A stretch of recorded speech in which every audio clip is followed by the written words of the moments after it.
is good? This is a video I am so excited to make. I kind of teased it and talked about it about a month ago, and every single week since I have thought about it, and I haven't been able to make the video, but it's finally going down this week. That is why we only have one video this week, but it's worth it. We are shooting on film for the very first time. I have one roll of Kodak Ektachrome right there and one roll of expired Elite Chrome by Kodak as well. And today we're shooting on this Nikon N65 camera that used to belong to my dad. He gave it to me years ago, and if you watch a lot of the videos, you have seen this camera just sitting on the shelf behind me in my office basically since the beginning of this YouTube channel. I have literally never used it, never had batteries in it until today. A lot of you have requested this video. A lot of you have told me that I would love to shoot on film. So today we're gonna find out. I wanna document this process with you. It's gonna be a lot of fun. I have not shot film since before digital cameras were invented. Honestly, I think the last time I shot film was when I talked about in the last video, I had that red transparent Kodak camera. That was the last time I used film. Digital didn't even exist. About 20 years since I made any film photos. Let's find out if I like it. Let's find out if it's something I wanna do in the future. And let's find out if I can manage to make some good photos out of these first two rolls. Let's get it.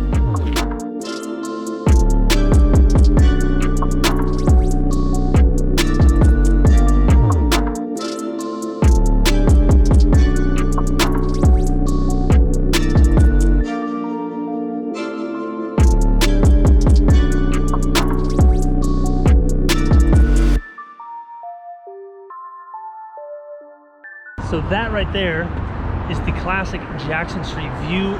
Pretty insane looking tonight. I photographed this a million times, and anytime I need to like test a new camera or figure out how something works, I always come here and try it out. But right now I'm shooting everything in aperture priority mode, and then I'll use the exposure compensation up and down. The photos I made over there, I made sure to make one with my exposure compensation up and one with my exposure compensation down. I really have no idea how this camera operates based on like previous photos because I don't have any.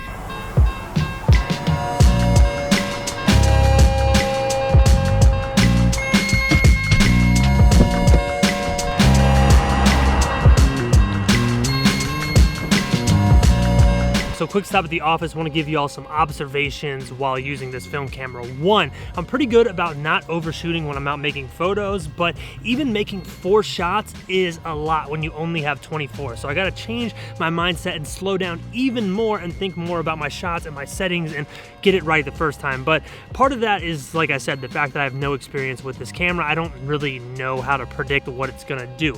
2, I've caught myself a few times looking at the back of the camera and realizing, oh yeah, this is film.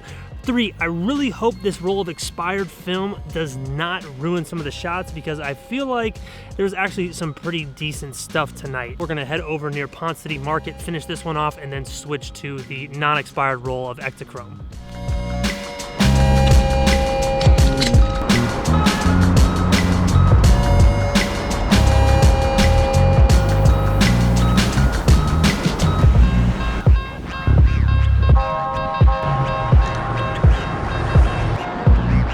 So that is a wrap for shooting today. Fingers crossed everything went right. I feel really good about the photos tonight and the locations and the way everything went. I'm super excited to see what is on this. I can already tell you this is one thing I'm not gonna like about film is the fact that I have to be patient and just wait for the photos. I wanna know what's happening right now, but I'm looking forward to it. It's gonna be good. I'll catch y'all in the morning.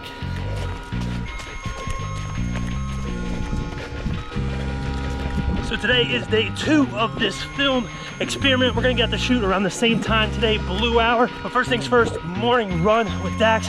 Took him out of the trails today because this morning he seemed way too hype. Dude's got way too much energy. So we're shooting on Ektachrome 100 tonight. And the reason I chose Ektachrome to shoot on, it was what was hyped up. I believe it came out earlier this year and I heard a lot of people talking about it. So I said, hey, for the first time I shoot film, why not try on this? So we're out here in downtown near the Ferris wheel and near Centennial Olympic Park to test out this Ektachrome. Now here is the thing. A few of you have hit me up and said that Ektachrome is a very hard film to shoot on, but I did see some stuff online when I did my own research saying blue hour was a great time to use it because you got nice blues in the sky, you got really dark contrasty shadows. I have no idea if any of that's true. Me and Chris are gonna go shoot. I don't really know how much of this I'm gonna record. See how it goes.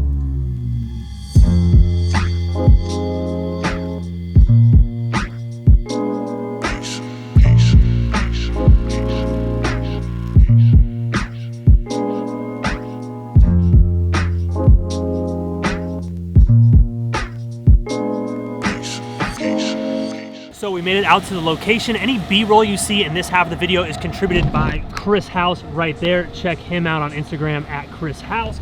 But we are now down by the Atlanta Ferris wheel. We started up closer to the Ferris wheel shooting at 35mm f1.4. Now we moved closer to the fountains to do some long exposures. I put the 14 to 24mm here on the Nikon, so we're gonna move back and forth between those two lenses. One great thing about this Nikon N65 is the fact that the autofocus is pretty decent, making the learning curve for me just a little bit easier in this whole film experience.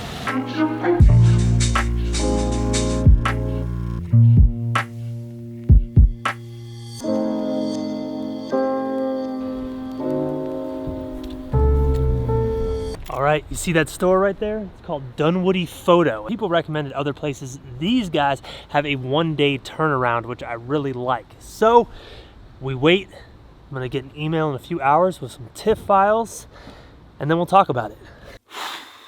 So we got some good news and we got some bad news. The good news, we got some photos. The bad news, the first roll of Ektachrome with that amazing sunset at Jackson Street Bridge, the roll came back clear, which means at some point in the process of loading the film or shooting, I did something wrong and exposed that film to light, or it got exposed to it earlier. I don't know what happened. So yeah, half the photos we shot are gone, which I feel like is part of the learning process of film. I feel like this is what comes with the territory. I'm sure most of you who shoot on film have done this before. I'm sure I'm not gonna be the last person on earth to do this, but let's talk about what we shot on the Ektachrome. We got some photos, and I'm not gonna lie, I'm pretty shocked that I managed to get some decent stuff here. So our first shot, we got Chris by the Ferris wheel. I was trying to get him silhouetted, and it came out okay. The autofocus was a little bit off. So these scans, they're JPEGs. I didn't get the TIFFs yet. They do JPEGs on 24-hour turnaround. So I'm gonna go back later and pick up the developed film, and then I can scan it in the future if I want. So these came out okay. This one of Chris with the silhouette is kind of cool. It's all right. I mean, these are pretty bad. So the next shot I was trying to get was down by the fountains. I wanted to get a reflection shot of the Ferris wheel, and this one came out pretty cool. It's a little bit overexposed. I wish I knew what my settings were. I need to like write it down, or I need to use an actual like settings meter thing to get everything right. But this one's slightly overexposed, and that was the case with a lot of these.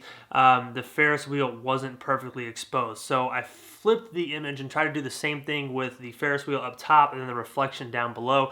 Same mistake here. My photos were all overexposed, and it just kind of ruins it when the Ferris wheel is this giant blown out blob right in the center. So tried doing some long exposures from farther away with the 14 to 24. These are not as good either. The composition's not great, and just the color's not great. And once again, I blew out the highlights on the Ferris wheel, so I'm gonna have to figure that out in the future. I did do this photo of me sitting next to the Olympic rings sign, and it came out pretty decent, kind of cool. Once again, not my favorite on this one. Now, granted, these are just JPEG scans from what they got at that Dunwoody photo place. So there's been no real enhancement, I don't think, to these as far as, you know, what you can do to kind of color correct and stuff like that. But this one's all right, not necessarily my favorite. Now, as me and Chris were walking, there's a clip in the video of me walking past this gate with a red light behind it. It looked really cool. And I told Chris, hey, stand in front of this gate for me. And I got this shot of him. Now, what's interesting about this is to get this photo handheld, I had to drop my exposure comp down 2 stops, and I was thinking, this is going to be a little bit too dark. I don't think this is going to work out, but it was the only way I could get a shutter speed that would work so I could get a clear image in my mind. So this was shot at 1/60th of a second, f1.4, obviously ISO 100 because of the film, and this is fire. Chris has an actually pretty cool natural looking pose going on. We got some nice color. We got these reds, these oranges with this slight green tealish hue. This I'm a fan of. This might be the coolest photo of Chris I've ever made of him, and I've been shooting and hanging out with him for a long time now. So that's saying something. This shot is very, very dope, and it feels good to at least have one thing that I'm cool with out of this roll. I feel like I accomplished my mission in doing that. The fact that I at least got one picture. So I tried a few handheld street photos down on Peachtree Street. I liked the lights. Once again, same thing with these. I dropped the exposure compensation down quite a bit, and it seemed to work better on the exposure. I don't know what there is to that. I'm gonna experiment with it more on future rolls. These are all right, not the greatest. I was hoping to get a subject moving through the frame. But as I was walking down the street, I saw this guy on a bike, and this wasn't in the video. We didn't shoot this. We didn't get any B-roll of it.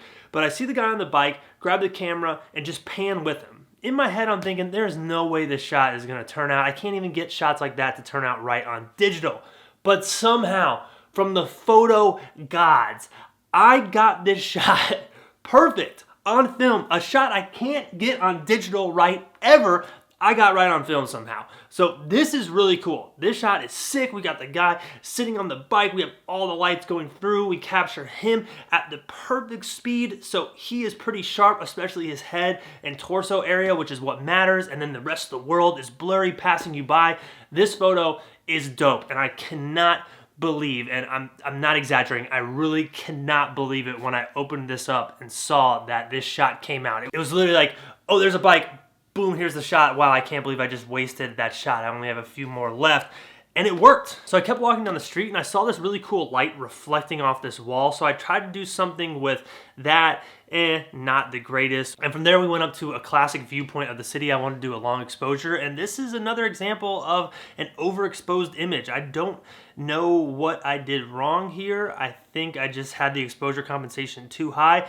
This second one came out better though, because I dropped the exposure compensation down and we have our subject moving through the street. Still not necessarily my favorite photo of the day. It just isn't really doing it for me with the colors or anything like that, but not terrible. And then the last shot on the night was me standing in this tunnel, and it was a really long exposure and it's a little overexposed and I'm a little bit blurry. So this one, not my favorite either. But all in all, on the day, on this whole film photography experience, it was cool. It was fun. That the shots that look good on here, they look good. I am happy about it. So I'm gonna shoot more film in the future. I don't know how much of it I'm gonna include on this channel. I wanna include as much of it as possible, but here's the thing with YouTube and the digital world, film takes a little bit longer. You know, like obviously I had to drive to drop off the film, or I'll have to send the film out, then I'll either have to scan it myself or have someone else scan it. It's definitely more of a process. So for someone like me who wants to share as much as I can with y'all, whether it's on Instagram, Twitter, or on YouTube, it's a little bit tough to create photography and then share it and have a timeline for it, but I'm sure I could adjust. But I think what I'm gonna do is grab a few more rolls of film. People told me I need to check out Porta 400. I had so many comments when I kind of teased this video on Twitter. Everyone said to try that out, so I'm gonna grab a few rolls of that. I'll try to include it in the channel as much as I can, but I think for me, I'm gonna start using film as a complement to everything I do with digital, and it's fun. I see why everyone likes it so much. That was dope. I cannot believe I ruined that roll of film. I really wouldn't care that much if it wasn't such a great night of photos. There was just so much happening that night. I felt like I got a lot of good images that are now gone forever. So that's the nature of the beast. More film photography is definitely gonna come, whether it's on this channel or on my other social medias, so make sure you follow me there. Twitter at Evan Ranft, Instagram at Evan Ranft, and if you enjoyed the video, hit that thumbs up, hit that subscribe button for more, and if you have any film recommendations, anything you think I should know about or I should do, let me know in the comments. I would greatly appreciate it. I'm sure a lot of y'all have great information. Thank you guys so much for watching. I'll see you next time.